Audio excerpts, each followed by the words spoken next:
The Google Pixel 10 Pro XL is named in part after its size, but to get to grips with how good a phone it is, it would be wrong to focus on physical qualities alone.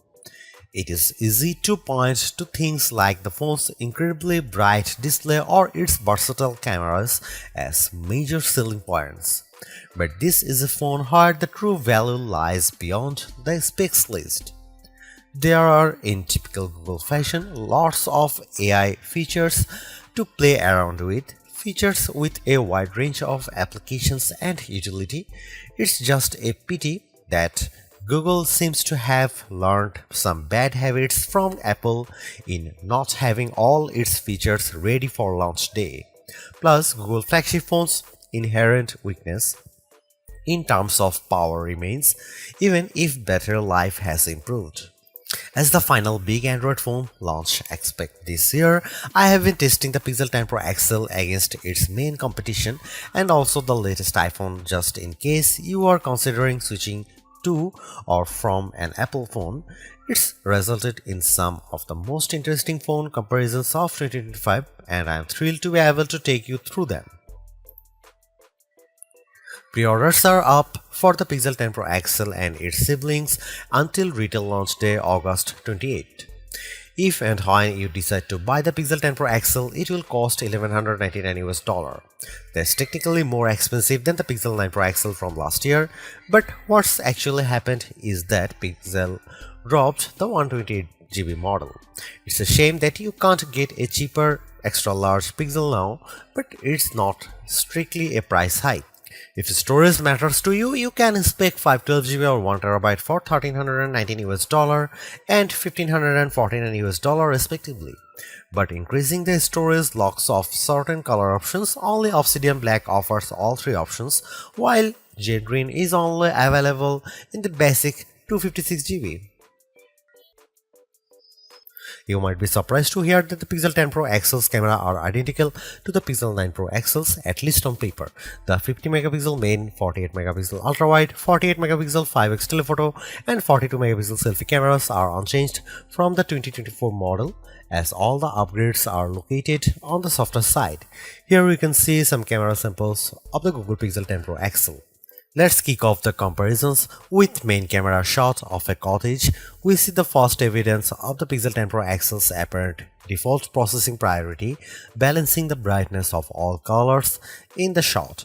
This is perhaps why the Pixel shot is much warmer, with the Galaxy S25 Ultra's image being cooler and brighter.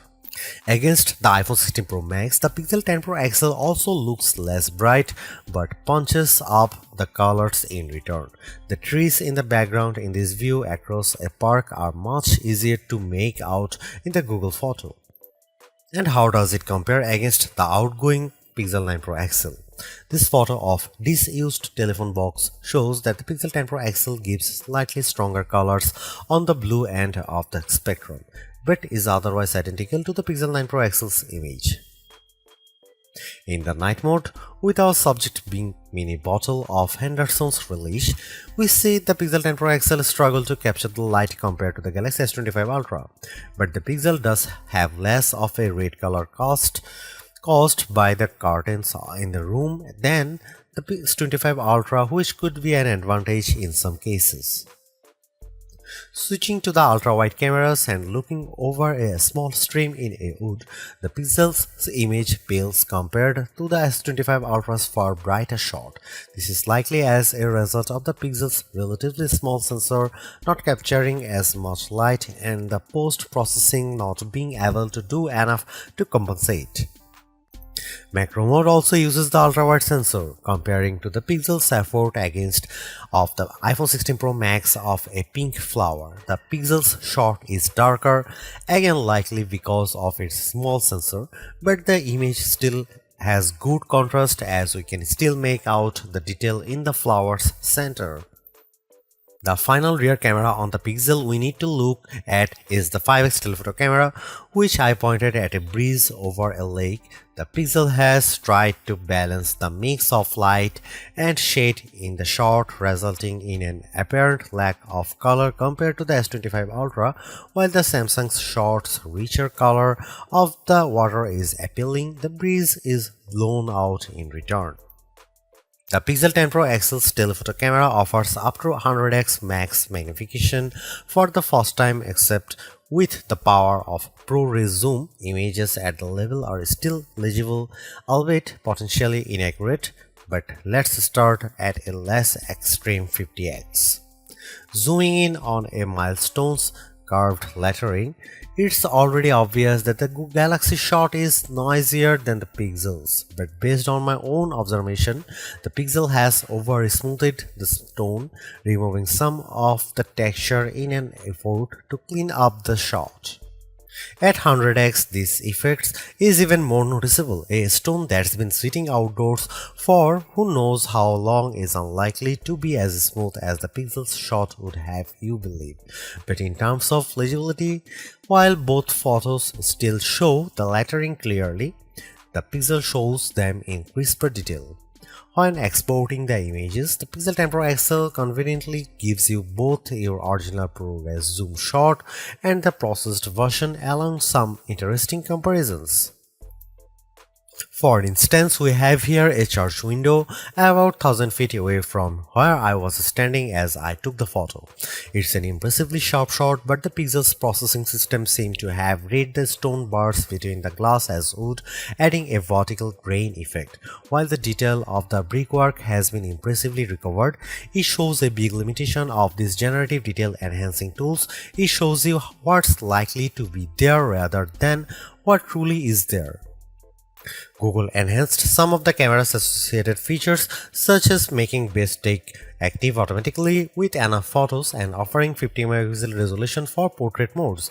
But the all-new feature, and the one I spent the most time with, was Camera Coach, the new photography teaching tool that's accessible right from the viewfinder.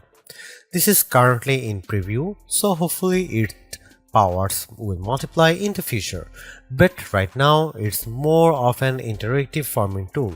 It will detect what you are pointing the camera at, offer some suggested compositions, and then give you tips on which camera lens to use, where to stand, and how to position the subject. If you can, it's a fun, personalized way to learn. But there are so many more tools in the Pixel 10 Pro XL's toolbox. I hope more options or perhaps an advanced mode appear in future to help guide users to try even more, like switching between vertical and horizontal shots, setting a manual focus, or adjusting exposure.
Google's updated the chip in its Pixel 10 Pro models with a Tensor G5 and paired Pro models including the 10 Pro XL with 16GB RAM. Considering that previous Tensor-powered Pixels have lagged behind in performance, we were curious to see how this update changes things. As the results demonstrate, the Pixel 10 Pro XL is noticeably improved over the Pixel 9 Pro XL, but is still underpowered when looking at the Snapdragon and A series chips that power the Galaxy S25 Ultra and iPhone 16 Pro Max. The Adobe Premiere Rush video test shows this specially.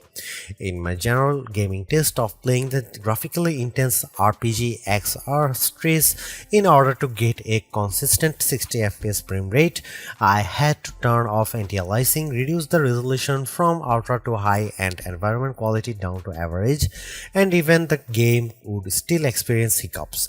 And flagships with Snapdragon 8 Elite can easily handle this game at maximum settings.